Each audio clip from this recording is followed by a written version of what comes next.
Very big news. They've decided to take the Trump administration up on its request to fast-track the tariffs case. You remember that the U.S. Court of Appeals for the Federal Circuit had said that Donald Trump had exceeded his authority when he imposed these Liberation Day tariffs.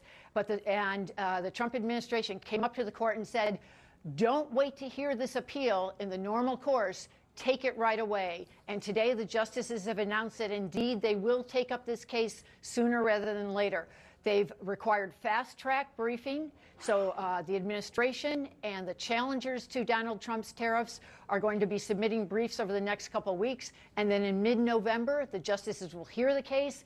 And Casey, given the path that the justices are putting this case on, normally, as you know, Supreme Court cases take months of briefing before the oral arguments. They'll hear oral arguments in November, and we could conceivably have a ruling by the end of the calendar year, as opposed to a ruling in the normal course of things that would have taken us to June 2026.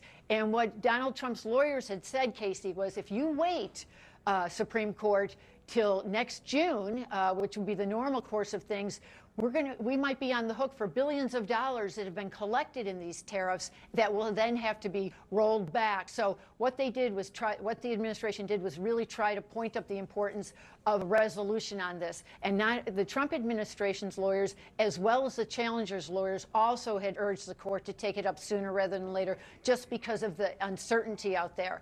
And just to remind everyone, the tariffs, there's been so many tariffs that the administration has imposed. These date back to what was known as Liberation Day back in April against goods from China, Mexico, and Canada, and where Donald Trump had tried to use his powers under the International Emergency Economic Powers Act, and the lower appeals court here had said no, that you overread the powers that the executive would have in that law from the 1970s, and if you want to impose tariffs, you're going to have to do them another way.